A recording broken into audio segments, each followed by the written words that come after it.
Hi friends, welcome to Harish academy.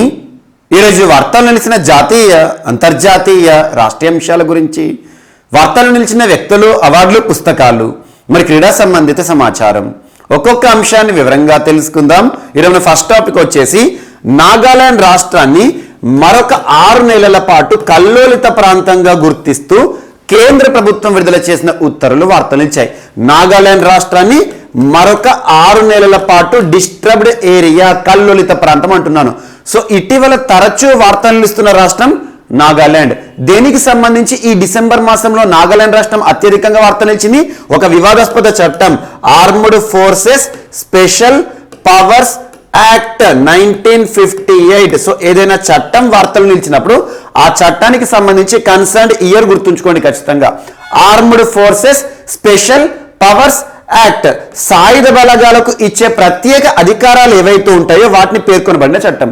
ఈ చట్టంలోని section 3ని ఉపయోగించి కేంద్ర ప్రభుత్వం నిన్నటి రోజున నాగాలాండ్ రాష్ట్రాన్ని మరొక 6 నెలల పాటు డిస్టర్బ్డ్ ఏరియాగా గుర్తిస్తున్నామని చెప్పేసి ఒక ప్రకటన చేశారు.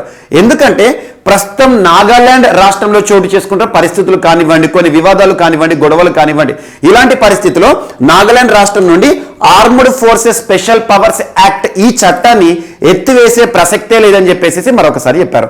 అండ్ ఇంకోటి గుర్తుంచుకోండి, armed forces special powers act ఈ వివాదాస్పద చట్టాన్ని ఎత్తివేయాలని చెప్పేసి నాగాలాండ్ రాష్ట్రంలో గడిచిన ఒక 15-20 రోజుల నుండి తీవ్ర స్థాయిలో ఒక ఉద్యమం జరుగుతుంది. సో ప్రజా నాయకులు కానివ్వండి, ప్రజలు కానివ్వండి, కేంద్ర ప్రభుత్వాన్ని అభ్యర్థిస్తున్నారు, ఈ వివాదాస్పద చట్టాన్ని మా ప్రాంతం నుండి తొలగించండి, తీసేయండి, రివోక్ చేయండి అని చెప్పేసి. అందుకోసం ఇటీవల కేంద్ర ప్రభుత్వం ఒక కమిటీని కూడా అపాయింట్ చేయడం జరిగింది. ఆ కమిటీ ఎవరి ఆధ్వర్యంలో అని చెప్పాను? వివేక్ జోషి. పర్సన్ పేరు గుర్తుంచుకోండి, లాస్ట్ 3 days బ్యాక్ మీకు చెప్పాను, వివేక్ జోషి.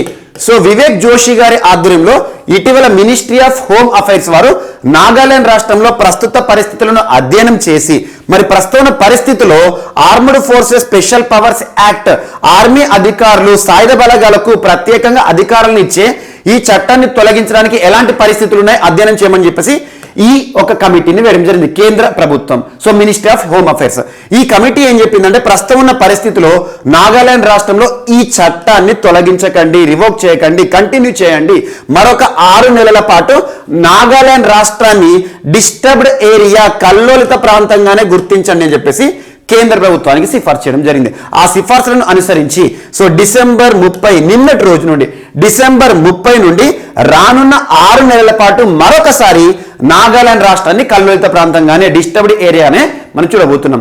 సో డిసెంబర్ మాసంలో నాగాలాండ్ రాష్ట్రానికి సంబంధించి 14 పర్సనల్ సివిల్స్ ఎవరైతే ఉంటారో స్థానిక పౌరులు చనిపోవడం జరిగింది. ఎలా చనిపోయారో, ఆర్మ్డ్ ఫోర్సెస్ ఎవరైతే ఉంటారో నాగాలాండ్ రాష్ట్రంలో ఈ ప్రత్యేక చట్టం అమల్లో ఉంది కాబట్టి ఆర్మీ అధికారులకు అత్యున్నత అధికారాలు ఇస్తారు. ఇక్కడ ఎలా ఉంటాయి అధికారులు అంటే, ఎవరైనా ఒక వ్యక్తికి సంబంధించి అనుమానిత వ్యక్తి ఉన్నారనుకోండి, వారిని ఏ సమయంలో అయినా ఎంక్వైరీ చేయొచ్చు, ఏ ఇంట్లో అయినా సోదాలు చేయొచ్చు, ఎవరైనా అనుమానితులుగా కనబడ్డారనుకోండి వారిని కాల్ చేయొచ్చు కూడా. ఇలాంటి చట్టాన్ని ఉపయోగించి ఇటీవల నాగాలాండ్ రాష్ట్రంలో ఆర్మీ పర్సనల్ 14 సివిలియన్స్ ని చంపేశారు, స్థానిక పౌరులను చంపేశారు. అందులో ఒక తెగకి సంబంధించిన ప్రజలు కూడా ఉన్నారని చెప్పాను. కోన్యాక్ ట్రైబల్ గ్రూప్, కోన్యాక్ తెగ ఇటీవల వార్తలు నిలిచింది. ఏ రాష్ట్రానికి సంబంధించి అంటే నాగాలాండ్ రాష్ట్రం. సో ఈ ఏదైతే ఈవెంట్ జరిగిందో డిసెంబర్ 1st వీక్ లో 14 మెంబర్ సివిలియన్స్ ఎవరైతే చనిపోయారో ఆర్మీ వారి చేతిలో, ఆ తర్వాత నాగాలాండ్ రాష్ట్రంలో ఈ చట్టాన్ని తొలగించాలని చెప్పేసి ఉద్యమం జరుగుతుంది. అలాంటి ఉద్యమం జరుగుతున్న పరిస్థితిలో కేంద్ర ప్రభుత్వం ఈ కమిటీని వేసింది. ఈ కమిటీ ఇచ్చిన సిఫార్సుల మేరకు మరొకసారి నాగాలాండ్ రాష్ట్రాన్ని కల్లోలిత ప్రాంతంగానే మరొకసారి 6 నెలల పాటు కొనగిస్తున్నది అంటారు. యాక్చువల్ గా మరొకసారి నేను ఎందుకు చెప్తున్నానంటే, ఇప్పటికే గడిచిన 6 నెలల కింద మనం డిస్కస్ చేశాం, నాగాలాండ్ రాష్ట్రాన్ని మరొక కల్లోలిత ప్రాంతంగా, మరొకసారి కల్లోలిత ప్రాంతంగా కేంద్ర ప్రభుత్వం కొనసాగిస్తోందని చెప్పేసి ఇప్పటికి ఇదే టాపిక్ ని 3 సార్లు మనం డిస్కస్ చేశాం. సో ఆల్మోస్ట్ 1.5 year నుండి నాగాలాండ్ రాష్ట్రం కల్లోలిత ప్రాంతంగానే ఉంది. ఎందుకంటే అక్కడ స్థానికంగా చూసే గొడవలు కానివ్వండి, ట్రైబల్ గ్రూప్స్ మధ్య జరిగే గొడవలు కానివ్వండి, గ్రేటర్ నాగోలిం ఉద్యమాలు కానివ్వండి, ఇలాంటి అంశాలు. సో వీటన్నిటిని దృష్టిలో ఉంచుకొని నాగాలాండ్ రాష్ట్రానికి సంబంధించి అంశం వార్తలు ఇచ్చింది. ఇక నాగాలాండ్ రాష్ట్రం విషయానికి వస్తే, నాగాలాండ్ ప్రభుత్వం గడిచిన 6 నెలల కింద కుక్క మాంసాన్ని నిషేధిస్తూ వార్తలు ఇచ్చింది. కుక్క మాంసం నాగాలాండ్ లో చాలా ఇంపార్టెంట్. కుక్క మాంసాన్ని నిషేధిస్తూ వార్తలు నిలిచిన రాష్ట్రం సో నాగాలాండ్ రాష్ట్రం. At the same time Neiphiu Rio ప్రభుత్వం ఏదైతే ఉంటుందో, నాగాలాండ్ రాష్ట్రానికి సంబంధించి ప్రస్తుత ముఖ్యమంత్రి నెఫియో రియో. సో తన ప్రభుత్వానికి అంతకుముందు గవర్నర్ ఆర్ఎన్ రవి గారు ఉన్నప్పుడు, సో ఆర్ఎన్ రవి గారు గవర్నర్ గా ఉన్నప్పుడు ఒక లేఖ కూడా బహిర్గతమైంది. అలాంటి అంశాలను మీరు లింక్ చేస్తూ చూడండి. సో ఈశాన్య రాష్ట్రమైన నాగాలాండ్ రాష్ట్రం మరొక 6 నెలల పాటు కల్లోలిత ప్రాంతంగానే మనం చూడబోతున్నాం. అంటే అక్కడ ఈ armed forces special powers act అనేది అమల్లోనే ఉంటుంది. ఏ సెక్షన్ అనుసరించి ఈ చట్టం 1958 ఈ చట్టంలోని సెక్షన్ 3ని ఉపయోగించి కేంద్ర ప్రభుత్వానికి ఉండే అధికారం ఏంటంటే, భారతదేశంలో ఏదైనా ఒక ప్రాంతం డిస్టర్బ్గా అనిపించింది అనుకోండి, ఆ ప్రాంతాన్ని డిస్టర్బ్డ్ ఏరియా లేదా కల్లోలిత ప్రాంతంగా ప్రకటించి ఈ చట్టాన్ని ప్రయోగిస్తారు. ఇది ఒకటి ఇంపార్టెంట్. అండ్ నెక్స్ట్ ఇక మరొక అంశం. సో ఇండియా సౌదీ అరేబియాకి సంబంధించి సంబంధాలను చెప్పుకోవచ్చు. ఇండియా సౌదీ అరేబియా, సో ఈ 2 కంట్రీస్ మధ్య ఎయిర్ బబుల్ ఒప్పందం ఈరోజు వార్తలు నిలిచింది. ఎయిర్ బబుల్ ఒప్పందం. ఎయిర్ బబుల్ ఒప్పందం అనేది దేనికి సంబంధించి అంటే వైమానిక, సో సివిల్ ఏవియేషన్ కి సంబంధించి, సివిల్ ఏవియేషన్ పౌర విమానయాన మంత్రిత్వ శాఖకు సంబంధించి ఇండియా ఇటీవల సౌదీ అరేబియాతో, సో ఈ 2 దేశాల మధ్య ఎయిర్ బబుల్ ఒప్పందం ఈరోజు వార్తలు ఇచ్చింది ప్రముఖంగా. సో రానున్న జనవరి 1వ తేదీ, రేపటి నుండి జనవరి 1వ తేదీ నుండి ఈ ఒప్పందం అమల్లోకి వస్తుందంట. ఎయిర్ బబుల్ ఒప్పందం అంటే ఏం లేదు, ప్రస్తుతం చూడండి Omicron variant, new variant of corona virus ఏదైతే ఉంటుందో ఆ ఒమిక్రాన్ పరిస్థితులను అబ్జర్వ్ చేసి భారతదేశమే కాదు ప్రపంచంలోని చాలా దేశాలు కూడా అంతర్జాతీయ ప్రయాణికులు ఎవరైతే ఉంటారో, అంతర్జాతీయ విమానాలు ఏవైతే ఉంటాయో వాటిపైన రెస్ట్రిక్షన్స్ విధిస్తున్నాయి. అందులో భారతదేశం కూడా ఉంది. అలాంటిది ఎక్కడి నుండి అయినా కూడా ఎక్కువ అనుమానితులు ఉన్నారనుకోండి, విదేశీ పర్యాటకులు ఉన్నారనుకోండి, వారి నుండి కనుక ఒమిక్రాన్ ఇలాంటి తీవ్రత మనం చూసే అవకాశాలు ఉంటే వాటిపైన ఆంక్షలు విధించాం. అలా ఇప్పటి వరకు ప్రపంచంలోని కొన్ని దేశాలపైన, ముఖ్యంగా అంతర్జాతీయ ప్రయాణికులపైన, అంతర్జాతీయ విమానాలపైన భారత ప్రభుత్వం ఇప్పటికే రెస్ట్రిక్షన్ వేసింది. సో అలాంటి పరిస్థితుల్లో తరచూ భారతదేశం ఇటీవల ఇండియా ఆస్ట్రేలియా ఎయిర్ బబుల్ ఒప్పందం అని, సో కొన్ని దేశాలకు సంబంధించి మాత్రం ప్రత్యేకంగా ఎయిర్ బబుల్ ఒప్పందాన్ని భారత ప్రభుత్వం కుదుర్చుకుంటే ఏమవుతుంది అంటే ఈ 2 దేశాల మధ్య అంతర్జాతీయ ప్రయాణాలు అనేవి క్లియరెన్స్ ఇచ్చినట్టే. అంటే సౌదీ అరేబియా ఉంది ఈరోజు. India Saudi Arabia air bubble ఒప్పందం ఏంటంటే ఇండియా నుండి డైరెక్ట్ గా ఫ్లైట్లు సౌదీ అరేబియాకి వెళ్ళొచ్చు, సౌదీ అరేబియా నుండి డైరెక్ట్ ఫ్లైట్స్ ఇండియాకి రావచ్చు. అంటే వీళ్ళకు ట్రావెలింగ్ ఫ్రీ అనేది ఈజీగా ఉంటుంది అన్నట్టు. అంటే ఇక్కడ రెస్ట్రిక్షన్స్ అనేవి ఉండవు. అలా ఇప్పటి వరకు ఎయిర్ బబుల్ ఒప్పందాన్ని భారతదేశం 35 దేశాలతో కొనసాగిస్తోంది. ఎందుకంటే న్యూ వేరియంట్ ఆఫ్ ఒమిక్రాన్ ఏదైతే ఉంటుందో, కరోనా వైరస్ ఏదైతే ఉంటుందో, అందువల్ల ఈ ఎయిర్ బబుల్ ఒప్పందం అనేది కూడా తరచు వార్తలు ఇస్తుంది. జస్ట్ ఏ దేశాలను అడిగారు, ఎయిర్ బబుల్ ఒప్పందం దేనికి సంబంధించి అంటారు పోటీ పరీక్షల్లో, civil aviation, ministry of civil aviation అని గుర్తుంచుకోండి. ఎగ్జాంపుల్ మనకు ప్రస్తుతం కన్సర్న్ పర్సన్ ఎవరు మినిస్టర్ గా డిశ్చార్జ్ చేస్తున్నారు డ్యూటీస్, మనకి జ్యోతిరాదిత్య సింధియా గారు. సో నిన్నటి రోజున ఈ ప్రకటన చేశారు. సో ఇండియా సౌదీ అరేబియా మధ్య ఎయిర్ బబుల్ ఒప్పందం అంటే ఈ 2 దేశాల మధ్య కూడా విమానాలు, అంతర్జాతీయ విమానాలు ఏవైతే ఉంటాయో సజావుగా నడుస్తాయి అన్నట్టు, రెగ్యులర్ గా నడుస్తాయి, క్లియరెన్స్ ఇచ్చారన్నట్టు. అండ్ నెక్స్ట్ ఈరోజు అటల్ ర్యాంకింగ్స్ వార్తలు ఇచ్చాయి. Atal rankings of institutions on innovation achievements, ARIIA Atal rankings అని గుర్తుంచుకోండి. ఇండియాలో ఇన్నోవేషన్ రిలేటెడ్ ర్యాంకింగ్స్. సో ఇటీవల మినిస్ట్రీ ఆఫ్ ఎడ్యుకేషన్ వారు AICTE వారి ప్రోత్సాహంతో, AICTE వారి సహకారంతో, all Indian council for technical education, ministry of education వారు భారతదేశంలో ఇన్నోవేషన్స్ ని దృష్టిలో ఉంచుకొని, ఇన్నోవేషన్స్ అంటే ఏంటి, నవకల్పనలు. ఇటీవల ఇన్నోవేషన్స్ అనగానే మనం తరచూ ఐఐటీల గురించి డిస్కస్ చేస్తున్నాం. అలాంటి ఐఐటీలకి సంబంధించి ఈరోజు ఒక ప్రత్యేక అంశం వార్తలు నిలిచింది. యాక్చువల్గా మినిస్ట్రీ ఆఫ్ ఎడ్యుకేషన్ వారు విడుదల చేసిన ర్యాంకింగ్స్ అని గుర్తుంచుకోండి. Atal innovation cell, ministry of education పరిధిలో అటల్ ఇన్నోవేషన్ సెల్ వారు విడుదల చేసిన ర్యాంకింగ్స్.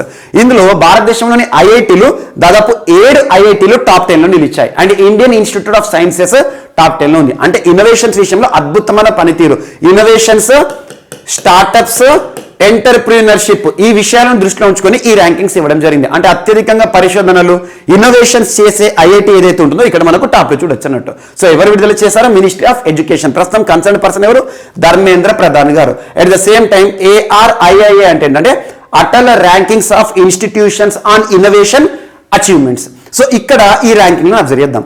సో ఫస్ట్ వచ్చేసి Indian institute of technology Madras. So మనకు తమిళనాడు రాష్ట్రంలోని మద్రాస్ ఐఐటి తరచూ వార్తలు నిలుస్తుంది.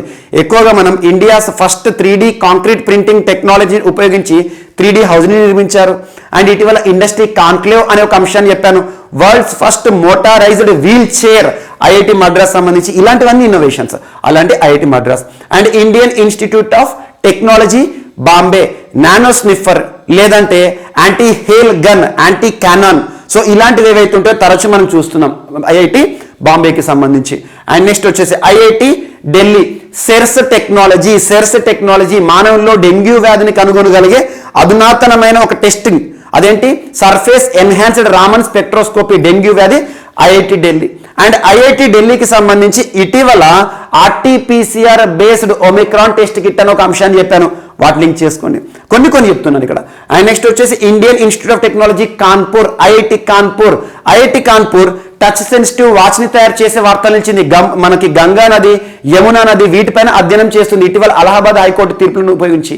అండ్ నెక్స్ట్ వచ్చేసి Indian institute of technology Roorkee విషయానికి వస్తే ఎక్కువగా మనకు Bhookamp alert app example. IIT Roorkee ఏదైతే ఉంటుందో భూకంప్ అలర్ట్ యాప్ అని ఒక యాప్ ని రూపొందించారు. ఏ రాష్ట్రం కోసం? ఉత్తరాఖండ్ రాష్ట్రం దేశంలోనే మొదటి రాష్ట్రంగా వార్తలు ఇచ్చింది. దేనికి సంబంధించి అంటే ఎర్త్ క్వేక్స్, సీస్మిక్ వేవ్స్ ని పసిగట్టే ఒక ప్రత్యేకమైన యాప్ అప్పుడు డిస్కస్ చేశాం. అండ్ రహదారి వ్యవస్థకు సంబంధించి ఎక్కువగా వీరే పరిశోధన చేస్తున్నారు. సో అలా ఐఐటీల వార్తలు ఇస్తాను చూడండి. అంటే ఇక్కడ 5 ఐఐటీస్ ఉన్నాయి టాప్ 5 లో. అండ్ నెక్స్ట్ వచ్చేసి Indian institute of science Bengaluru Karnataka. And next వచ్చేసి Indian institute of technology Hyderabad విషయానికి వస్తే తరచు మనం చూస్తున్నాం. మొన్న 2 days బ్యాక్ కూడా జపాన్ కి సంబంధించిన ప్రముఖ ఆటోమొబైల్ మ్యానుఫ్యాక్చరింగ్ సంస్థ సుజుకి జపాన్ బయట దేశాల్లో మొదటిసారి ఒక ఇన్నోవేషన్ సెంటర్ R&D సెంటర్ ని ఓపెన్ చేశారు. అది ఎక్కడ? ఐఐటి హైదరాబాద్ ప్రెమిసెస్ లో. అండ్ ఇటీవల దేశంలోని మొట్టమొదటిసారి బయోబ్రిక్ బేస్డ్ హౌస్ ని నిర్మిస్తే వార్తలు నిలిచింది ఐఐటి హైదరాబాద్. అండ్ ఇటీవల ఐఐటి హైదరాబాద్ అనగానే హైడ్రోజెల్, మనిషికి కార్నియా సమస్య తలెత్తినప్పుడు ఎలాంటి ఆపరేషన్ శస్త్రచికిత్స లేకుండానే ఆ ట్రీట్మెంట్ ఇవ్వడం, ఇలాంటి అంశాలు. అండ్ ఐఐటి ఖరగ్పూర్ మనకు బీటిల్ నట్ ఆయిల్ ఎక్స్ట్రాక్షన్, ఇలాంటివి గుర్తుంచుకోండి. సో నెక్స్ట్ వచ్చేసి 9th పొజిషన్ వచ్చేసి national institute of technology Calicut. And next వచ్చేసి Motilal Nehru national institute of technology Uttar Pradesh. ఇవి టాప్ 10 అని గుర్తుంచుకోండి. జస్ట్ అటల్ ఇన్నోవేషన్ ర్యాంకింగ్స్ అని గుర్తుంచుకోండి. మినిస్ట్రీ ఆఫ్ ఎడ్యుకేషన్ వారు మొన్న రిలీజ్ చేయడం జరిగింది.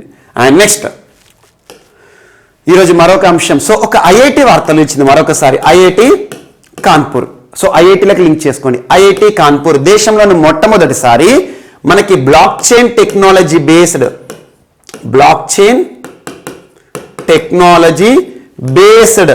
డిజిటల్ సర్టిఫికేట్స్ ని ఆరంభించడం జరిగింది. Blockchain technology. ఈ బ్లాక్ చైన్ టెక్నాలజీ అనగానే చాలా అడ్వాన్స్డ్ టెక్నాలజీ. ఏదైనా ఈ టెక్నాలజీ ఉపయోగించి మనం అమలు చేస్తే ఇది చాలా వరకు అన్ఫోర్జబుల్, అసలు ఫోర్జరీ చేయలేము. అండ్ ఎట్టి పరిస్థితుల్లోనూ దీన్ని కూడా మనం మాల్ ప్రాక్టీస్ అనేది చేయలేము. సో అలాంటిది బ్లాక్ చైన్ టెక్నాలజీ అనగానే మనకి ఎక్కువగా క్రిప్టో కరెన్సీలు గుర్తు వస్తాయి. సో క్రిప్టో కరెన్సీలు ఏవైతే ఉంటాయో ఫిజికల్ గా మనం చూడలేము, తాకలేము. అలాంటిది మనకు ఆన్లైన్లో మాత్రం కనిపించేది crypto currency. Bitcoin, Litecoin, Ethereum, Ripple ఉంటాయి కదా, అవన్నీ క్రిప్టో కరెన్సీస్. సో అలాంటి వాటిలో ఉపయోగించేది బ్లాక్ చైన్ టెక్నాలజీ. ఇలాంటి బ్లాక్ చైన్ టెక్నాలజీ ఉపయోగించి దేశంలోనే మొదటిసారి మహారాష్ట్రలో ఇటీవల డిగ్రీ పట్టాలను ఇవ్వడం జరిగింది. Blockchain technology based degree certificates అని. అలాంటి సేమ్ అంశము ఈ రోజు దేశంలోనే మొదటిసారి ఒక ఐఐటిలో కనిపించడం జరిగింది. సో ఇటీవల ఐఐటి కాన్పూర్ యూపీ రాష్ట్రానికి సంబంధించి 54th కన్వకేషన్ సెరమనీ అంటే డిగ్రీ హోల్డర్స్ ఎవరైతే ఉంటారో, బీటెక్ హోల్డర్స్ ఉంటారు కదా, వారికి సర్టిఫికేట్స్ ఇవ్వడం జరుగుతుంది అన్నట్టు. సో అలాంటిది ఐఐటిల చరిత్రలో మొదటిసారి block chain technology based digital certificate ని ఇచ్చిన ఐఐటిగా ఐఐటి కాన్పూర్ వార్తలు ఇచ్చింది. అంటే ఏంటంటే టోటల్ డిజిటలైజ్ సర్టిఫికేట్. దీన్ని వరల్డ్ లో ఎక్కడైనా వ్యాలిడ్ అవుతుంది. అండ్ అన్ఫోర్జబుల్, దాన్ని ఎవరు కూడా ఫోర్జర్ చేయలేరు, డూప్లికేట్ తయారు చేయలేరు. చాలా వరకు సర్టిఫికేట్ల విషయంలో మనము డూప్లికేట్ సర్టిఫికేట్ చూస్తూ ఉంటాం. అలాంటిది ఐఐటి కాన్పూర్ రానున్న ప్రపంచాన్ని దృష్టిలో ఉంచుకొని block chain based degree certificates ని, డిజిటల్ సర్టిఫికేట్ ని ప్రారంభించింది. సో నరేంద్ర మోదీ గారు ఈ డిగ్రీ సర్టిఫికేట్స్ ని డిస్ట్రిబ్యూట్ చేయడం జరిగింది, కాన్వకేషన్. అండ్ నెక్స్ట్ ఈరోజు ఒడిషా రాష్ట్రం మరొకసారి వార్తలు ఇచ్చింది. ఇటీవల తరచూ ఒడిషా రాష్ట్రం ఏదో ఒక అంశంతో వార్తలు ఇస్తుంది. సో ఒడిషా రాష్ట్రానికి సంబంధించి ఒడిషా రాష్ట్ర ప్రభుత్వం దేశంలోనే మొదటి రాష్ట్రంగా ఈరోజు వార్తలు ఇచ్చింది. దేనికి సంబంధించి అంటే సో డిజిటల్ ఫేస్ రికగ్నిషన్ లేదా డిజిటల్ లైఫ్ సర్టిఫికేట్స్ ని అమలు చేస్తున్న రాష్ట్రం. డిజిటల్ లైఫ్ సర్టిఫికేట్ అంటే ఏంటి? మనం బ్రతికున్నామని చెప్పేసి ప్రభుత్వానికి చెప్పడం అన్నట్టు. ఎక్కడ ఈ లైఫ్ సర్టిఫికేట్స్ మనం వాడుతూ ఉంటామంటే పెన్షనర్స్ ఉంటారు కదా, సో ఎవరైతే గవర్నమెంట్ సెక్టార్లో ఉద్యోగులుగా చేసి పదవి విరమణ పొందిన తర్వాత వాళ్ళు బ్రతికున్నంత కాలము వారికి పెన్షన్ అనేది ప్రభుత్వం ఇస్తుంది. అలాంటి పెన్షన్ పొందాలంటే ప్రతి ఏటా కూడా ఈ పెన్షనర్స్ ఏం చేయాలంటే ప్రభుత్వానికి ఒక ధృవీకరణ పత్రాన్ని ఇవ్వాల్సి ఉంటుంది. సో నేను బ్రతికి ఉన్నాను, ఈ సంవత్సరం కూడా నాకు పెన్షన్ ఇవ్వండి అని చెప్పేసి. అలాంటిది ప్రతి ఏటా కూడా ఏం చేస్తారంటే పెన్షనర్స్ పాపం వారు ఏదైతే రిటైర్ అవుతారో ఆ కన్సర్న్ ఆఫీస్కి వెళ్ళేసేసి వాళ్ళ యొక్క లైఫ్ సర్టిఫికేట్ని, సో వారి యొక్క బతుకున్నట్టుగా ఒక లైఫ్ సర్టిఫికేట్ని సబ్మిట్ చేసి వస్తారు. ఇలాంటివి తిరగడము ఒక్కొక్క డిపార్ట్మెంట్కి ఇవన్నీ ఏదైతే ఉంటుందో పేపర్ వర్క్ అనేది అవసరం లేదు.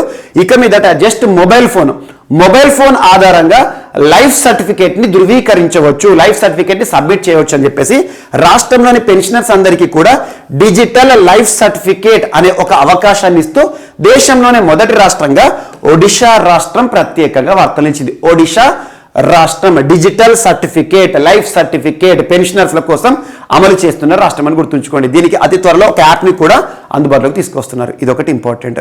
సో ఇప్పటివరకు పేపర్ వర్క్ ఏదైతే ఉంటుందో ఆఫీసుల చుట్టూ తిరగడం ఇలాంటి అంశాలను అండ్ ప్రస్తుతం మహమ్మారి ప్రభావం ఉన్న సమయంలో ఈ ఏజ్డ్ పీపుల్ ఎవరైతే ఉంటారో సీనియర్ సిటిజన్స్ ఎవరైతే ఉంటారో బయటికి వెళ్ళే అవసరం ఉండకూడదని చెప్పేసి ఇలాంటి ఒక ఇన్నోవేషన్తో వార్తలించింది ఒడిషా. అండ్ ఇంకొకటి ఒడిషా రాష్ట్రానికి సంబంధించి కెండు లీవ్స్ వార్తలు ఇచ్చాయి. కెండు లీవ్స్ అన్నా లేదంటే మన దగ్గర బీడీ ఆకులు అంటాం, బీడీ ఆకులు. సో బీడీ ఆకులు అంటే లీవ్స్ ఏవైతే ఉంటే వాటితో మనం బీడీలు చుడతాం కదా, బీడీలు చుట్టాలు. సో బీడీ ఆకులు అన్నట్టువి. సో ఒడిషా రాష్ట్రంలో కెందు లీవ్స్ అనేది చాలా ఇంపార్టెన్స్ ఉంటుంది. దాదాపు వేలాది మంది ఈ కెందు లీవ్స్ కలెక్షన్ పైన ఆధారపడతారు. ఫారెస్ట్ ఏరియా ఏదైతే ఉంటుందో ఫారెస్ట్ ఏరియాకి వెళ్ళేసి అక్కడ ఉండే చిన్న చిన్న మొక్కలు ఉంటాయి కదా, బీడీ చెట్లు ఉంటాయి కదా, వాటికి సంబంధించిన ఆకులను తెంపేసేసి అమ్మేసుకుంటారు అన్నట్టు, అలా లైవ్లీహుడ్ని పొందుతారు. సో ఈ రోజు ఒడిషా రాష్ట్రంలో డిమాండ్ ఏంటంటే ఈ కెందు లీవ్స్ ఏవైతే ఉంటాయో ఈ కెందు లీవ్స్ పైన ప్రస్తుతం కేంద్ర ప్రభుత్వం 18% జీఎస్టీని కలెక్ట్ చేస్తుంది. 18% జీఎస్టీ ఆన్ కెందు లీవ్స్. దీన్ని వ్యతిరేకిస్తున్నారు. సో ఈ నిబంధన జీఎస్టీ అనేది ఈ కెందు లీవ్స్ పైన మేము కలెక్ట్ చేసే బీడీ ఆకులు ఏవైతే ఉంటాయో వాటిపైన విధించడం అనేది కరెక్ట్ కాదు. ఫారెస్ట్ యాక్ట్ అటవీ చట్టం 2006ను ఉపయోగించి and పెసా, so Panchayat Raj extension to scheduled areas అటవీ ప్రాంతాలు, పెసా 1994కి సంబంధించి 1996కి సంబంధించి ఎలాంటి చట్టాన్ని చూసినా కూడా ఫారెస్ట్ ప్రోడక్ట్స్ ఏవైతే ఉంటాయో మైనర్ ఫారెస్ట్ ప్రొడ్యూసర్స్ ఏవైతే ఉంటాయో వాటిపైన ఇలాంటి జీఎస్టీ ఉండకూడదు. కానీ కేంద్ర ప్రభుత్వం మేము ఫారెస్ట్ నుండి సేకరించిన ఈ కెందు లీవ్స్ పైన జీఎస్టీ విధించడం ఎంతవరకు కరెక్ట్ అని చెప్పేసి ఒడిషా రాష్ట్రంలో కెందు లీవ్స్ పైన డిపెండ్ అయిన వారు ఎవరైతే ఉంటారో వేలాది మంది రోడ్లపైకి వచ్చేసేసి ప్రభుత్వానికి ఈ 18% జీఎస్టీని తొలగించండి అని చెప్పేసి డిమాండ్ చేస్తున్నారు. ఆటోమేటిక్గా జీఎస్టీ వేసే వరకు ఏమవుతుందంటే కెందు లీవ్స్ రేటు పెరుగుతుంది అన్నట్టు.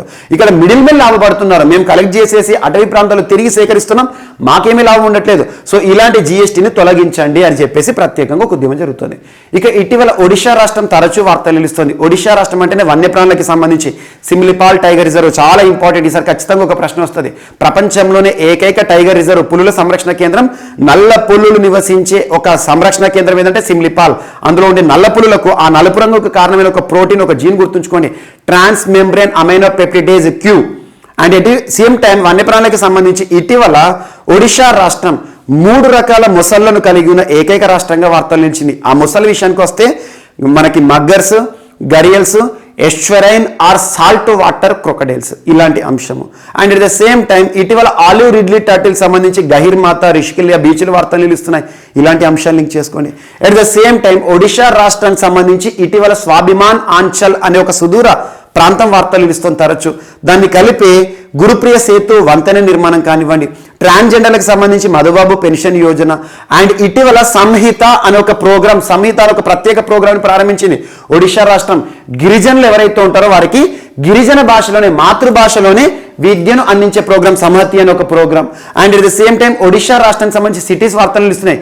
Puri city 24/7 Sujal drink from tap water mission, Puri దేశంలోని మొదటి సిటీ. అండ్ భువనేశ్వర్ దేశంలోని మొట్టమొదటిసారి కోవిడ్ వారియర్ మెమోరియల్ని ఏర్పాటు చేస్తున్న రాష్ట్ర ప్రభుత్వం ఒడిషా. ఎక్కడ అంటే భువనేశ్వర్ అని గుర్తుంచుకోండి, బిజు పట్నాయక్ స్టేడియం. అండ్ దేశంలోని అతిపెద్ద హాకీ స్టేడియం నిర్మాణం రూర్కెలాలో జరుగుతోంది. అండ్ ఇటీవల ఒడిషా రాష్ట్రం క్రీడలకి ప్రాధాన్యత ఇస్తోంది. రానున్న 10 ఏళ్ళు కూడా హాకీ జట్టు, భారత హాకీ జట్టుకి స్పాన్సర్గా వహిస్తున్న రాష్ట్ర ప్రభుత్వం ఒడిషా. ఇలాంటి అంశాలు ఒడిషాకి సంబంధించి ట్రైబల్ కాంప్లెక్సెస్ కానివ్వండి, ఇటీవల సిమ్లిపాల్లో ఫారెస్ట్ ఫైర్స్ కానివ్వండి, వీటన్నిటిని కూడా లింక్ చేస్తూ చూడండి. దేశంలోనే మొట్టమొదటి ఫైర్ పార్క్ ఒడిషా. ఇలాంటి అంశాలు లింక్ చేసుకోండి. అండ్ ఈరోజు J-10C అనే ఒక ఫ్లైట్ జెట్ వార్తలు ఇచ్చింది. J-10C గుర్తుంచుకోండి. J-10C అనేది మన దేశానికి సంబంధించి కాదు, పాకిస్తాన్ చైనా సంబంధాల్లో భాగంగా Pakistan China. So Pakistan China తయారు చేసిన అధునాతనమైన యుద్ధ విమానాలు, advanced air crafts, flight jets అని గుర్తుంచుకోండి, ఫైటర్ జెట్స్. వీటిని ఎలా కంపేర్ చేస్తుంది పాకిస్తాన్ అంటే రఫేల్ యుద్ధ విమానాలతో కంపేర్ చేస్తుంది. రఫేల్ చాలా ఇంపార్టెంట్. రఫేల్ అనేవి మోస్ట్ అడ్వాన్స్డ్ ఫ్లైట్ క్రాఫ్ట్స్ అని గుర్తుంచుకోండి, లేదంటే ఫైటర్ జెట్స్ అని గుర్తుంచుకోండి. మనం ఎక్కడ నుండి కొనుక్కుంటున్నాం రఫేల్ని? సో దాదాపు 36 రఫేల్ యుద్ధ విమానాల కోసం మనం ఫ్రాన్స్తో 5 సంవత్సరాల క్రితమే ఒప్పందం కుదుర్చుకున్నాం. దసో సంస్థ తయారు చేస్తోంది. సో ఈ మంత్ కమింగ్ ఏదైతే ఉందో, కమింగ్ 2022లో అసలు 36 విమానాలని మన భారతదేశం రీచ్ అవుతాయి.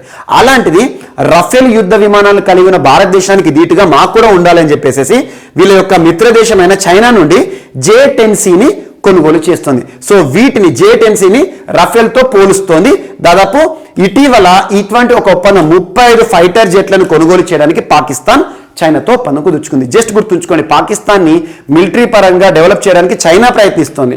అందుకే ఇటీవల చూడండి, నావీకి సంబంధించి INS తుగ్రిల్ని కూడా పంపించింది. INS తుగ్రిల్ అడ్వాన్స్డ్, INS కాదు ఇది, PNS Pakistan naval ship PNS Tughril China తయారు చేసి పాకిస్తాన్కి గిఫ్ట్గా ఇచ్చింది. సో ఎందుకంటే రెండు దేశాల మధ్యలో కూడా ఒక స్నేహబంధం అనేది కొనసాగుతుంది. కారణం ఏంటంటే ఇండియాకి యాంటీ కంట్రీస్ కావచ్చు. ఇవి ఒకటి important.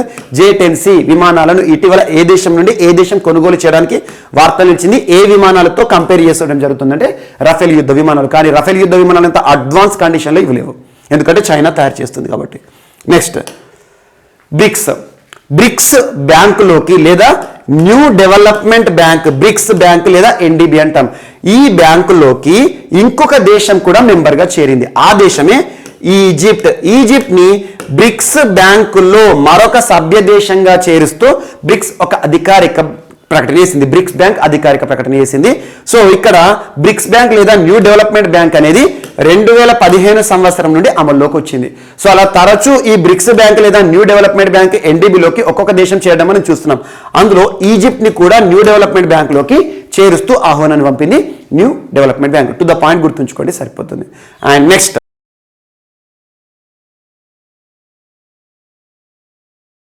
Harish the best academy. Christmas మరియు నూతన సంవత్సరం సందర్భంగా హరీష్ అకాడమీ అందిస్తుంది అన్ని ఆన్లైన్ కోర్సులపై భారీ డిస్కౌంట్ ఆఫర్స్. ఇప్పుడు ఫుల్ కోర్స్ ఏదైనా 2000 రూపాయలు మాత్రమే. ప్రతి సింగిల్ కోర్స్ 500 రూపాయలు మాత్రమే. 5000 రూపాయల Telangana SI and constable full course ఇప్పుడు 2000 రూపాయలు మాత్రమే. 6000 రూపాయల TSP SC గ్రూప్ 2 ఇప్పుడు 2000 రూపాయలు మాత్రమే. 4200 రూపాయల APSI and constable full course ఇప్పుడు 2000 రూపాయలకి. 5000 రూపాయల APP SC గ్రూప్ 2 ఇప్పుడు 2000 రూపాయలు మాత్రమే. 2000 రూపాయల విలువైన RRB గ్రూప్ D ఇప్పుడు 999 రూపాయలు మాత్రమే. ఈ ఆఫర్ డిసెంబర్ 25 నుండి జనవరి 2 వరకు మాత్రమే. ఈ బంపర్ ఆఫర్ మిస్ చేసుకోకండి. మరెందుకు ఆలస్యం, వెంటనే గూగుల్ ప్లే స్టోర్ నుండి హరీష్ అకాడమీ యాప్ డౌన్లోడ్ చేసుకోండి. విజయం సాధించండి. లెజెండరీ ఫ్యాకల్టీచే ఖచ్చితంగా జాబ్ సాధించే విధంగా రూపొందించబడిన online classes. Harish the best academy. 8341116915. So ఈరోజు మన నెక్స్ట్ టాపిక్ వచ్చేసి వార్తల్లో వ్యక్తులు. ఈరోజు వార్తల్లో నిలిచిన ఫస్ట్ పర్సన్ గోరేటి వెంకన్న గారు. తెలంగాణ రాష్ట్ర సాహిత్య దిగ్గజం, ప్రముఖ కళాకారులు గోరేటి వెంకన్న గారు ఈరోజు కేంద్ర సాహిత్య అకాడమీ పురస్కార గ్రహీతగా వార్తలు నిలిచారు. కేంద్ర సాహిత్య అకాడమీ పురస్కార గ్రహీతగా గోరేటి వెంకన్న గారు అని గుర్తుంచుకోండి. 2021 సంవత్సరం గాను నిన్నటి రోజున కేంద్ర ప్రభుత్వానికి సంబంధించిన కేంద్ర సాహిత్య అకాడమీ వారు ఈ సంవత్సరానికి తెలుగు భాషకి సంబంధించి ఒక రచన గుర్తుంచుకోండి. తను రచించిన ప్రముఖ రచన కవితా సంపుటి. అదేంటంటే వల్లంకి తాళం అనే ఒక కవిత్వం లేదా కవితా సంపుటి. ఈ రచనకు గాను కేంద్ర ప్రభుత్వం ప్రకటించిన సాహిత్య అకాడమీ పురస్కార గ్రహీతల్లో ఒకరిగా మన తెలంగాణ రాష్ట్రానికి సంబంధించి గోరేటి వెంకన్న గారు వార్తలించారు. గుర్తుంచుకోండి. సో గోరేటి వెంకన్న గారు తెలంగాణ రాష్ట్రం అని గుర్తుంచుకోండి. తెలంగాణ రాష్ట్రంలోని నాగర్ కర్నూలు, కొత్త జిల్లాల పరంగా చూస్తే నాగర్ కర్నూలు జిల్లాకి సంబంధించిన వ్యక్తి. అండ్ తెలంగాణ రాష్ట్రంలో ప్రస్తుతం వన్ ఆఫ్ ద ఎమ్మెల్సీ అని గుర్తుంచుకోండి. సో ఎమ్మెల్సీగా ఇటీవలే గవర్నర్ కోటాలో నియమితులైన వ్యక్తి. సో తెలంగాణ రాష్ట్ర వన్ ఆఫ్ ద ఎమ్మెల్సీ అని గుర్తుంచుకోండి. సో గోరేటి వెంకన్న గారు రచించిన రచన ఏంటి, తన యొక్క కవితా సంపుటి కవిత్వం ఏంటి, వల్లంకి తాళం.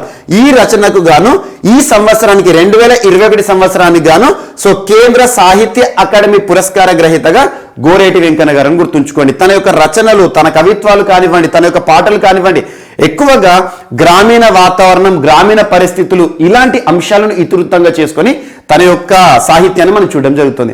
జస్ట్ గుర్తుంచుకోండి, గోరేటి వెంకన్న తెలంగాణ రాష్ట్రము అండ్ ప్రస్తుతం ఎమ్మెల్సీగా ఉన్నారు. రాష్ట్రంలో గవర్నర్ కోటాలో ఇటీవల నియమితులై వార్తలు ఇచ్చారు. And at the same time Nagar Kurnool జిల్లా, తనకి సంబంధించి వల్లంకి తాళం.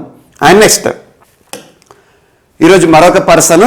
సో మెక్సికో దేశానికి నూతన రాయబారిగా నియమితులవుతూ వార్తలు నిలిచిన పంకజ్ శర్మ గారు. పంకజ్ శర్మ సీనియర్ ఐఎఫ్ఎస్ అధికారి అని గుర్తుంచుకోండి. సీనియర్ ఐఎఫ్ఎస్ అధికారి, ఇండియన్ ఫారెన్ సర్వీసెస్ సీనియర్ అధికారి అయిన పంకజ్ శర్మ గారిని భారత ప్రభుత్వం ఈరోజు ఏ దేశానికి నూతన రాయబారిగా, న్యూ డిప్లొమాట్ గా నియమిస్తూ ఉత్తర్వులను విడుదల చేసింది? మెక్సికో దేశంలో గుర్తుంచుకోండి. ఇటీవల రాయబారుల నియామకం అనే అంశాన్ని తరచూ మనం డిస్కస్ చేస్తున్నాం. గడిచిన డిసెంబర్ 22 రోజున, సో డిసెంబర్ 22 వీడియోలో మనం డిస్కస్ చేశాము. ఇటీవల చైనా దేశానికి నూతన రాయబారిగా ప్రదీప్ కుమార్ రావత్ గారు ఇటీవల నూతన రాయబారిగా వార్తలు ఇచ్చారు. ఏ దేశానికి నియమితులయ్యారన్నాను? చైనా దేశానికి సంబంధించి. అలా ఇటీవల ఆల్మోస్ట్ లాస్ట్ ఒక 4 months లో 15 to 16% సీనియర్ ఐఎఫ్ఎస్ అధికారులు వివిధ దేశాలకు రాయబారులుగా నియమితులవుతూ వార్తలు ఇచ్చారు. వారి పేర్లు గుర్తుంచుకోండి. ఈరోజు మెక్సికో దేశానికి నూతన రాయబారి అంటున్నాను. సో సీనియర్ ఐఎఫ్ఎస్ ఎవరు? పంకజ్ శర్మ అని గుర్తుంచుకోండి. అండ్ ఇటీవల కాలంలో వార్తలు ఇచ్చిన పర్సన్స్ అందరినీ ఇక్కడ లింక్ చేసుకోండి. మరి రాయబారుల యొక్క పాత్ర ఏంటి, అసలు వీళ్ళ యొక్క డ్యూటీస్ ఏంటంటే, ఎగ్జాంపుల్ ఈరోజు ఇండియా ఉంది, ఇండియా మెక్సికో ఈ 2 దేశాల మధ్యలో కూడా సత్సంబంధాలు కొనసాగాలంటే రాయబారుల పాత్ర చాలా కీలకం. ఎగ్జాంపుల్ ఇండియా మెక్సికో 2 దేశాల మధ్య కూడా చాలా ఒప్పందాలు ఉంటాయి, ఎంఓయూస్. ఆ ఒప్పందాలను పర్యవేక్షించడం కానివ్వండి, ఈ 2 దేశాల మధ్య సత్సంబంధాలు కొనసాగించడంలో కీలక పాత్ర పోషిస్తారు రాయబారులను గుర్తుంచుకోండి. సో రాయబారులను నియమించే అధికారం భారతదేశంలో ఎవరికి ఉంటుందంటే రాజ్యాంగ అధినేత, కాన్స్టిట్యూషనల్ హెడ్ ఆఫ్ ఇండియా ఎవరు? రాష్ట్రపతి. సో రాష్ట్రపతి మన భారతదేశం నుండి వివిధ దేశాలకు, ప్రపంచంలోని వివిధ దేశాలకు రాయబారులను నియమిస్తారు. అలా India Mexico, India Australia, India America, India China, India Poland, India Germany, అలా ఇటీవల కాలంలో తరచూ మనం రాయబారి నియామకం అనే టాపిక్ చూస్తున్నాం. అలా ప్రపంచంలోని వివిధ దేశాలు ఏవైతే ఉంటాయో వివిధ దేశాల నుండి భారతదేశంలో కూడా ఆయా దేశాల తరపున రాయబారులు పనిచేస్తారు. ఇవన్నీ గుర్తుంచుకోండి. అండ్ నెక్స్ట్ ఈరోజు మరొక పర్సన్ సంజయ్ అరోరా గారు. సంజయ్ అరోరా గారు సీనియర్ ఐపీఎస్ అధికారి, 1988 క్యాడర్, ఇండియన్ పోలీస్ సర్వీసెస్ అధికారి. ప్రస్తుతం ITBP, Indo Tibetan border police forces ఏదైతే ఉంటే మనం ఇవన్నీ కూడా కేంద్ర బలగాలు అంటాం. ITBP, Indo Tibetan border police forces ఏదైతే ఉంటుందో డీజీగా పనిచేస్తున్నారు. డైరెక్టర్ జనరల్ అంటే ఈ డిపార్ట్మెంట్ ఏదైతే ఉంటుందో, ఆర్మ్డ్ ఫోర్సెస్ ఏవైతే ఉంటాయో వీరికి హెడ్ అన్నట్టు. అలాంటిది సంజయ్ అరోరా గారిని నిన్నటి రోజున కేంద్ర ప్రభుత్వం సశస్త్ర సీమా బల్, గుర్తుంచుకోండి, సశస్త్ర సీమా బల్, so central armed police forces లో ఇదొక వింగ్. సో మనం చాలా చూస్తూ ఉంటాం, Vikas battalion, Assam rifles, BSF, CRPF, ITBP, అలా ఒక వింగ్ సశస్త్ర సీమా బల్. యాక్చువల్ గా ఎస్ఎస్బి, సశస్త్ర సీమా బల్, ఈ పోలీసులు ఎక్కడ పనిచేస్తారంటే వీరు కూడా బార్డర్ లోనే పనిచేస్తారు. India Bhutan and India Nepal సరిహద్దులు ఉంటాయి కదా, ఆ సరిహద్దుల్లో పనిచేసే సైనికులు సశస్త్ర సీమా బల్. సో ఈ డిపార్ట్మెంట్ కి, సెంట్రల్ ఆర్మర్డ్ పోలీస్ ఫోర్సెస్ కి సంబంధించి ఈ డిపార్ట్మెంట్ కి అదనపు బాధ్యతల కింద ఆల్రెడీ ఐటీబీపీ డీజీగా ఉన్న సంజయ్ అరోరా గారిని కేంద్ర ప్రభుత్వం నియమిస్తూ ఉత్తర్వులను విడుదల చేసింది. జస్ట్ గుర్తుంచుకోండి సరిపోతుంది. ఇక సశస్త్ర సీమాబల్ విషయానికి వస్తే 1963 ఇయర్లో ఏర్పాటైన సెంట్రల్ ఆర్మ్డ్ పోలీస్ ఫోర్సెస్, కేంద్ర సాయుధ బలగాలు అంటాం వీటిని. సో ఇది ఒకటి ఇంపార్టెంట్. అలా ఇటీవల కాలంలో సిఆర్పిఎఫ్ కానివ్వండి, బిఎస్ఎఫ్ కానివ్వండి, వికాస్ బెటాలియన్స్, అస్సాం రైఫిల్స్, అలా ఒక్కొక్క డిపార్ట్మెంట్కి హెడ్గా ఎవరైతే నియమితులతో వార్తలు ఇచ్చారో వాళ్ళ పేర్లు గుర్తుంచుకోండి. అండ్ నెక్స్ట్ రాధికా ఝా గారు, రాధికా ఝా పర్సన్ పేరు గుర్తుంచుకోండి. సీనియర్ ఐఏఎస్ అధికారిని, ఇండియన్ అడ్మినిస్ట్రేటివ్ సర్వీసెస్ ఐఏఎస్ అధికారిని రాధికా ఝా గారు ఈరోజు భారతదేశంలో ఒక సంస్థ 2019 సంవత్సరంలో ఏర్పాటైన సంస్థ energy efficiency services limited.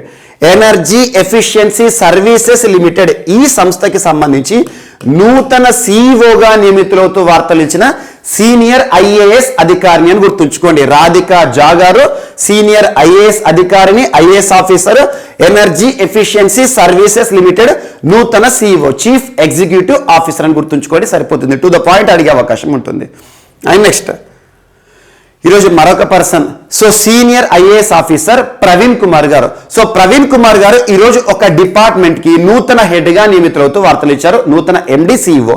So ఆ డిపార్ట్మెంట్ ఏంటంటే Indian institute of corporate affairs. Indian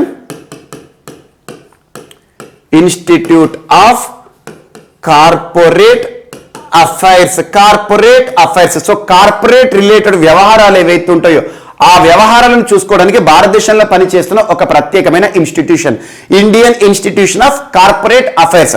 ఈ సంస్థకి నూతన డీజీ, నూతన డైరెక్టర్ జనరల్, నూతన సిఇఓ, చీఫ్ ఎగ్జిక్యూటివ్ ఆఫీసర్ గా ఇటీవల నియమితులవుతూ వార్తలు ఇచ్చిన సీనియర్ ఐఏఎస్ అధికారి, ఇండియన్ అడ్మినిస్ట్రేటివ్ సర్వీసెస్ ఆఫీసర్ ఎవరంటే ప్రవీణ్ కుమార్ గారు అని గుర్తుంచుకోండి, సరిపోతుంది. అండ్ నెక్స్ట్ ఈరోజు మరొక పర్సన్ విక్రమ్ మిశ్రీ గారు. విక్రమ్ మిశ్రీ. సో విక్రమ్ మిశ్రీ గారు డిప్యూటీ నేషనల్ సెక్యూరిటీ అడ్వైజర్ గా ఇటీవల నియమితులవుతూ వార్తలు ఇచ్చారు. మనందరికీ తెలుసు నేషనల్ సెక్యూరిటీ అడ్వైజర్, జాతీయ భద్రతా సలహాదారు. సో భారత ప్రభుత్వానికి సంబంధించి మోదీ గారికి సంబంధించి అడ్వైజర్స్ ఉంటారు. నేషనల్ సెక్యూరిటీ అడ్వైజర్, జాతీయ భద్రతా సలహాదారుగా మనం అజిత్ దోవల్ గారిని చూస్తూ ఉంటాం, ఇండియన్ జేమ్స్ బాండ్ అంటాం. అలా ప్రధానమంత్రి గారికి ఎకనామిక్ అడ్వైజర్ గా ఇటీవల బిబేక్ దేబ్రాయ్ గారు తరచూ వార్తలు ఇస్తున్నారు. ఇక్కడ ఎన్ఎస్ఏ నేషనల్ సెక్యూరిటీ అడ్వైజర్ ప్రస్తుతం ఎవరు, Indian James Bond Ajit Doval గారు ఉన్నారు కదా, తనకు డిప్యూటీ అన్నట్టు ఇతను, సో తనకి రిపోర్ట్ చేసే అధికారం అన్నట్టు. అలా డిప్యూటీ నేషనల్ సెక్యూరిటీ అడ్వైజర్స్ కనీసం 3 నుండి 4 ఉంటారు. అందులో ఒకరిగా ఈరోజు నూతన నియామకంతో వార్తలు ఇచ్చారు విక్రమ్ మిశ్రీ గారు, డిప్యూటీ నేషనల్ సెక్యూరిటీ అడ్వైజర్. మరి నేషనల్ సెక్యూరిటీ అడ్వైజర్ ఎవరు? సో ప్రస్తుతం అజిత్ దోవల్ గారు, ఇండియన్ జేమ్స్ బాండ్ అని గుర్తుంచుకోండి. ఇటీవల వార్తలు ఇచ్చిన సీనియర్ ఐఎఫ్ఎస్ అధికారి, ఇండియన్ ఫారెన్ సర్వీసెస్ అధికారి. అండ్ నెక్స్ట్ ఆలియా భట్ గారు వార్తలు ఇచ్చారు. ఆలియా భట్. సో ఆలియా భట్ బాలీవుడ్ కి సంబంధించి యువతర. సో ఆలియా భట్ గారు ఇటీవల పెటాకి సంబంధించి, పెటా అంటే ఏంటి, people for ethical treatment of animals, గుర్తుంచుకోండి acronym, people for ethical treatment of animals, people for ethical treatment of animals ఒక ఆర్గనైజేషన్. ఇది అంతర్జాతీయ సంస్థ, అంతర్జాతీయంగా ప్రాముఖ్యత ఉన్న సంస్థ, ప్రముఖ సంస్థ. సో వర్జీనియా యుఎస్ఏ కేంద్రంగా పనిచేస్తున్న సంస్థ. సో ఈ సంస్థ ఈ సంవత్సరానికి 2021 సంవత్సరానికి గాను పర్సన్ ఆఫ్ ద ఇయర్ గా ఆలియా భట్ గారిని ఇటీవల ప్రకటించడం జరిగింది. పర్సన్ ఆఫ్ ద ఇయర్ ఈ సంవత్సరానికి సంబంధించి మేటి వ్యక్తి అన్నట్టు. సో ఈ మేటి వ్యక్తిగా పెటా సంస్థ ఎవరిని ప్రకటించింది, ఏ బాలీవుడ్ దిగ్గజం అంటే ఆలియా భట్. ఇటీవలే పెటాకి సంబంధించి వెజ్ కేటగిరీలో, so veg celebrity of the year గా అక్షయ్ కుమార్ గారిని, భూమి పెడ్నేకర్ గారిని ప్రకటించడం జరిగింది. అలా ఈరోజు మరొక పర్సన్ ఆఫ్ ద ఇయర్ గా పెటాకి సంబంధించి ఆలియా భట్ గారు వార్తలు ఇచ్చారు. అండ్ నెక్స్ట్ ఇక్కడ వార్తలో కనిపిస్తున్న పర్సన్ పేరు మార్క్ టేలర్. మార్క్ టేలర్ పేరు గుర్తుంచుకోండి. యాక్చువల్గా ఇతను ప్రముఖ ఆర్టిస్ట్, కళాకారుడు, చాలా చిత్రాలను రూపొందించాడు. అందులో చిత్రాలు అంటే ఏంటి, ఆర్టిస్ట్ కొన్ని ఏవైతే ఉంటాయో, కొన్ని ఊహాజనిక పాత్రలు ఏవైతే ఉంటాయో ఆ పాత్రను పేపర్ పైన డ్రా చేస్తారన్నట్టు. అలాంటిది మన చిన్నతనంలో చూసిన ఒక క్యారెక్టర్ హీమ్యాన్ క్యారెక్టర్. హీమ్యాన్ అనేది ఒక పాపులర్ షో, ప్రపంచవ్యాప్తంగా చిన్నతనంలో చాలా మందిని అట్రాక్ట్ చేసే ఒక కండల వీరుడి షో. అలాంటిది హీమ్యాన్ క్యారెక్టర్ ఉంటుంది కదా, అది ఊహాజనిక పాత్ర మాత్రమే, ఊహ. అలాంటిది ఈ హీమ్యాన్ కి సంబంధించిన వేషధారణ కానివ్వండి, ఈ హీమ్యాన్ చిత్రాలను మొదటిసారి చిత్రీకరించి అసలు హీమ్యాన్ అనే ఒక క్యారెక్టర్కే ప్రాణం పోసిన ఒక వ్యక్తి మార్క్ టేలర్. ఇటీవల మరణిస్తూ వార్తలు ఇచ్చారు. జస్ట్ గుర్తుంచుకోండి, ఇటీవల మరణిస్తూ వార్తలు ఇచ్చిన మార్క్ టేలర్ ప్రముఖ ఆర్టిస్ట్, చిత్రకారుడు, చిత్రాలను వేస్తూ ఉంటాడు. తను వేసిన చిత్రాలు అన్నిటికంటే ప్రముఖమైనది ఏది, ప్రపంచవ్యాప్తంగా గుర్తింపు పొందింది ఏదంటే హీ మ్యాన్ అనే క్యారెక్టర్ అని గుర్తుంచుకోండి. అండ్ నెక్స్ట్ ఈరోజు వార్తలు ఇచ్చిన మహమ్మద్ రాబుల్ గారు. మహమ్మద్ రాబుల్ గారు ప్రస్తుతం సోమాలియా దేశానికి ప్రధానిగా ఉన్నారు. మహమ్మద్ హుస్సేన్ రబుల్ లేదా మహమ్మద్ రబుల్ అని గుర్తుంచుకోండి. సోమాలియా దేశ ప్రస్తుత ప్రధాని. సో యాక్చువల్గా ఇటీవల సోమాలియాలో చాలా వరకు అవినీతికి పాల్పడుతున్నాడని చెప్పేసి తన మీద ఆరోపణలు రావడం జరిగింది. ఎక్కువగా భూములకు సంబంధించి కొంత భూమిని అక్రమంగా ఆక్యుపై చేయడం కానివ్వండి, చాలా వరకు అవినీతి కార్యకలాపాలు చోటు చేసుకుంటాయని చెప్పేసి సోమాలియా ప్రస్తుత ప్రధాని మహమ్మద్ హుస్సేన్ రబల్ గారిని ఆ దేశ అధ్యక్షుడు మహమ్మద్ ఫర్మాజో గారు నిన్నటి రోజున ప్రధానమంత్రి పదవి నుండి దింపడం జరిగింది. అంటే ప్రధానమంత్రి పదవి నుండి తనని అనర్హుడిగా ప్రకటించడం జరిగింది. సో ఎప్పుడైనా ఏ దేశంలో అయినా కూడా ఆ దేశానికి సంబంధించి దేశాధ్యక్షుడికి ఉండే పవర్ ఏంటంటే ఆ దేశంలో ప్రధానమంత్రిని నియమించడం. సో ఏదైనా అవినీతి కార్యకలాపాల్లో ప్రధానమంత్రి గనక పాత్ర ఉందనుకోండి, ఆ ప్రధానమంత్రి పదవి నుండి తీసే ఒక ప్రత్యేకమైన అధికారం కూడా ఉంటుంది. అలాంటిది సోమాలియాకి సంబంధించి ప్రస్తుత అధ్యక్షుడు మహమ్మద్ ఫర్నాజో గారు ప్రస్తుతం సోమాలియా ప్రధాని అయిన మహమ్మద్ హుస్సేన్ రబుల్ గారు అవినీతి ఆరోపణలకు పాల్పడ్డారు, భూ తగాదాలో చాలా వరకు పాత్ర ఉంది అని చెప్పేసి తనను ప్రధానమంత్రి పదవి నుండి పీకేశారని గుర్తుంచుకొని సరిపోతుంది. అండ్ నెక్స్ట్ ఈరోజు క్రీడల విషయానికి వస్తే సో రాస్ టేలర్ వార్తలు నిలిచాడు. రాస్ టేలర్ అనగానే మనకు గుర్తుకు రావాల్సింది క్రికెట్. సో లెగ్ సైడ్ 6 కొట్టడంలో తనను మించిన వారు లేరు. అలాంటిది న్యూజిలాండ్ చరిత్రలో ఇప్పటి వరకు న్యూజిలాండ్ తరపున టెస్ట్ మ్యాచ్ల్లో 112 టెస్ట్ మ్యాచ్లు ఆడిన, న్యూజిలాండ్ చరిత్రలో అత్యధిక టెస్టులు ఆడిన రికార్డు డానియల్ వెటోరీ పేరిట ఉంది. డానియల్ వెటోరీ ఒకప్పటి స్పిన్నర్. అలాంటిది ఇంకొక టెస్టు దూరంలో ఉన్నాడు. ప్రస్తుతం 111 టెస్టుల్లో తన పాత్ర చూపించడం జరిగింది, తను ప్లేయర్గా చూడడం జరిగింది. 112 లేదా 111 ఇంటర్నేషనల్ టెస్ట్ మ్యాచ్ల్లో అద్భుతమైన పర్ఫార్మెన్స్ ఇచ్చిన ఆటగాడు రానున్న నెలలో చివరి టెస్టుతో తను ఇక క్రికెట్కి వీడ్కోలు పలకబోతున్నట్టుగా ఈరోజు ప్రకటిస్తూ వార్తలు ఇచ్చారు. క్రికెట్కి వీడ్కోలు పలుకుతాను గుర్తుంచుకోండి. క్రికెట్కి రిటైర్మెంట్ ప్రకటిస్తూ వార్తలు ఇచ్చిన రాస్ టేలర్ ఏ జాతీయ జట్టుల సభ్యుడు అంటే న్యూజిలాండ్. చాలా వరకు కూడా న్యూజిలాండ్ అంటే క్రికెట్ విషయమే కాదు, చాలా విషయాల్లో అద్భుతమైన దేశం. న్యూజిలాండ్కి సంబంధించి జెసిండా అడర్న్ గారు ఇటీవల తరచూ వార్తలు ఇస్తున్నారు. అండ్ న్యూజిలాండ్కి సంబంధించి అసలు ఐసీసీ ఈవెంట్ ఏదైనా కూడా స్పిరిట్ ఆఫ్ క్రికెట్ అంటే చాలా వరకు కూడా స్ఫూర్తిదాయక క్రికెట్ని ప్రదర్శించడంలో న్యూజిలాండ్ పైకి ఏ జట్టు కూడా రాదు. అంతటి అద్భుతమైన జట్టులో ఒక బ్యాట్స్మన్. సో రాస్ టేలర్ తనకంటూ ప్రత్యేక గుర్తింపు దేశ చరిత్రలో ఉంది. అత్యధిక టెస్టుల జాబితా ఏదైతే ఉంటుందో డానియల్ వెటోరీ స్థానంలో ఒక టెస్ట్ ఆడితే తను చేరతాడు. ఇక చివరి టెస్ట్ ఆడేసి రానున్న జనవరి మంత్ నుండి ఇంటర్నేషనల్ క్రికెటే కాదు అసలు ఎలాంటి ఫార్మాట్లో ఏ దేశవాళీ టోర్నమెంట్లో కూడా కనిపించనని చెప్పేసి క్రీడలకి వీడ్కోలు పలుకుతూ వార్తలు ఇచ్చారు రాస్ టేలర్. ఎవరైనా క్రీడలకి వీడ్కోలు పలికారంటే వారు ఏ క్రీడకి సంబంధించి, ఏ దేశానికి సంబంధించి, వారి యొక్క ప్రత్యేకత ఏంటి, బ్యాట్స్మెన్, ఇలాంటి అంశాలు గుర్తుంచుకోండి. అండ్ నెక్స్ట్ ఈరోజు వార్తలు ఇచ్చిన క్వింటాన్ డికాక్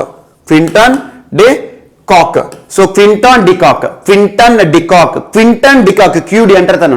సో తను సౌత్ ఆఫ్రికాకి సంబంధించి, దక్షిణాఫ్రికాకి సంబంధించి ప్రస్తుత వికెట్ కీపర్. యాక్చువల్గా యువ వికెట్ కీపర్, 30 years కూడా లేవు. అలాంటిది క్వింటన్ డికాక్ అనూహ్యంగా నిన్నటి రోజున టెస్ట్ క్రికెట్కి వీడ్కోలు పలుకుతూ వార్తలు ఇచ్చారు. టెస్ట్ క్రికెట్కి వీడ్కోలు పలుకుతూ వార్తలు ఇచ్చిన క్వింటన్ డికాక్ ఏ దేశ జట్టులో, ఏ జాతీయ జట్టులో సభ్యుడు అంటే మనకి సౌత్ ఆఫ్రికా కూడా అద్భుతమైన జట్టు. అంత అద్భుత పర్ఫార్మెన్స్ ఉన్నా కూడా వీరి వెంటే దురదృష్టం కూడా వెంటాడుతూ ఉంటుంది. ఎక్కువగా ఐసీసీ ఈవెంట్ చూడండి, వరల్డ్ కప్స్ కానివ్వండి, అద్భుతమైన పర్ఫార్మెన్స్ ఇస్తారు. ఏదో ఒక bad luck, master of bad luck అంటారు ఈ టీంని. అలాంటిది సౌత్ ఆఫ్రికాకి సంబంధించి ప్రస్తుత wicket keeper. So 3 formats, one day, T20, test, 3 ఫార్మాట్లలో కూడా ఆ సౌత్ ఆఫ్రికా జట్టు సంబంధించి మార్క్ బుచర్ తర్వాత అద్భుతమైన వికెట్ కీపర్ అని చెప్పొచ్చు. అలాంటిది టెస్ట్ క్రికెట్ నుండి మాత్రం వీడ్కోలు పలుకుతున్నారు. లిమిటెడ్ ఓవర్స్ క్రికెట్ ఏదైతే ఉంటుందో T20s, వన్డే ఇంటర్నేషనల్లో మాత్రం తన యొక్క ప్రాతినిధ్యం ఉంటుందని చెప్పేసి ఒక ప్రకటన చేశారు. నిన్నటి రోజున జరిగిన test match, first test match, 3 test మ్యాచ్ల సిరీస్ ఏదైతే ఉంటుందో ఇండియా ప్రస్తుతం సౌత్ ఆఫ్రికా, దక్షిణాఫ్రికా పర్యటన ఉంది. ఫస్ట్ టెస్ట్లో ఇండియా 113 రన్స్తో తేడాతో సౌత్ ఆఫ్రికా గడ్డపైన సెంచురియన్ మైదానంలో గెలుపొందడం జరిగింది. అదొకటి కూడా ఇంపార్టెంట్. సో సిరీస్ అయిపోయాక ప్రత్యేకతలు చూద్దాం. అండ్ నెక్స్ట్ క్రీడలకు సంబంధించి ఈరోజు వార్తలు ఇచ్చిన ఉత్తరప్రదేశ్ యువ జట్టు అని గుర్తుంచుకోండి. ఇటీవల ముగిసిన junior hockey India, the hockey India junior men national championship